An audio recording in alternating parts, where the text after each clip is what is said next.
আমারে দিয়ে দিবে, আমি খাবো না রাখবো সেটা আমার ব্যাপার। জোরে বলা কি যাবে সুবহানাল্লাহ। সেটা আমি খাবো না রাখবো সেটা আমার ব্যাপার।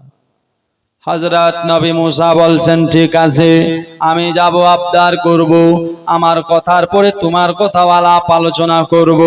এবার গেল, যাওয়ার পর এবার বলতে লাগলো, এ রব্বুল আলামিন, এ পাক পরওয়ারদিগার, আসার পথে তোমার একটা বান্দার সঙ্গে দেখা। সেই বান্দাটা বলেছে সে নাকি পেট ভরে খেতে পায় না, 2 দিন পর খেতে পায়। আল্লাহ সেটাও নাকি পেট ভরে নাই। আল্লাহ তাই আমি আপনার নবী মুসা বলছে, আল্লাহ লোকটা নাকি পেট ভরে খেতে পায় না, আপনি বলেন কেন পায় না? আপনার 2 দিন পর পায় তো সেটাও পেট ভরে নাই, ব্যাপার কি?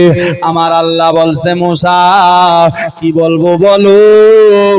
ওই লোকটাকে আমি আল্লাহ তাআলা দুনিয়াতে অনেক দিন বাঁচাতে চাই, অনেক দিন তার হায়াতটাকে অনেক লম্বা লেখা হয়েছে, আর রিজিকটা অনেক কম লেখা হয়েছিল, যার কারণে আমি আল্লাহ এমন ভাবে তার কাছে রিজিক পৌঁছাই যেন আমি আল্লাহরও ইবাদত হয়, সাথে তার জানটাও বেঁচে যায়।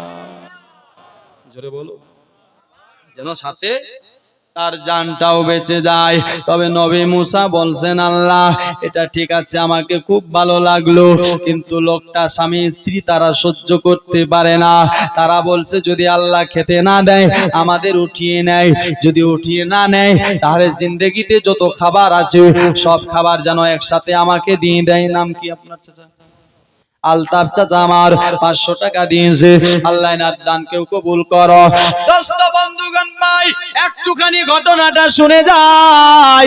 আপনার হয়েছেন কি?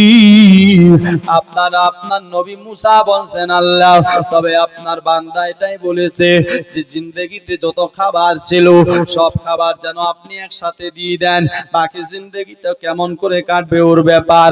ও বলেছে খাবো না রাখবো সেটা আমার ব্যাপার। আল্লাহ এ সারা জিন্দেগির খাবার কি দেওয়া যাবে? আমার আল্লাহ বলে, মুসা এই কথাটা যদি অন্য কেউ বলতো রে আমি আপনার ইনকার করে দিতাম, কিন্তু তুমি আমার বন্ধু, তুমি আমার বন্ধু হয়ে যেত আমাকে আপনার বলছ, যা যা যা ওই লোকটাকে বলে দিবি আমি আল্লাহ তাআলা তার জিন্দেগির খাবারগুলো তার বাড়িতে সকাল বেলায় পাঠিয়ে দেব। জোরে বলো, সকাল বেলায় তার বাড়িতে তার জিন্দেগির সব খাবার পৌঁছে যাবে। তবে মুসা ওই লোকটাকে বলে দিবে আর তোমাকে আল্লাহর তরফ থেকে কোনো রিজিক দেওয়া হবে না, আর আল্লাহ তোমার খাওয়া দাওয়ার জিম্মেদারি নেবে না। নবী মুসা আপনার কথাটা শুনে খুশি হয়ে সেখান থেকে বাড়ি চলে গেল। এই লোকটা পাহাড়ের ভিতরে আল্লাহর ইবাদত করছেন, ইবাদত আপনার স্বামী স্ত্রী ইবাদত করে। সকাল বেলায় লোকটা একটু ঘর থেকে বাইরে এলো, আসার পর দেখছে দুটা খুব সৌন্দর্য চেহারাওয়ালা নুরানিওয়ালা এক গাড়ি মালপত্র ফল ফ্রুট থেকে নিয়ে চাল ডাল যাহা তার কিসমতে ছিল সবগুলো যেন তার বাড়ির সামনে পৌঁছে দেওয়া হয়েছে। জোরে বলো, তার বাড়ির সামনে সব খাবার যখন পৌঁছে গেল, পৌঁছে যেতে নাই বেরাদার লোকটা অবাক হয়ে গেল, তো খাবার আমার বাড়ির সামনে, এ খাবার কিসের? লোকটা হালালি ছিল না, জায়েজি ছিল না, হারামকে পছন্দ করত না, অন্যর হক মেরে খেত না, 2 দিন না খায় তবু অন্যর কাছে যেতে চায় না। আল্লাহর বেরাদার যখন আপনার এই খাবারগুলো দেখলো আল্লাহর নবী মুসার কাছে দৌড়াতে লাগলো।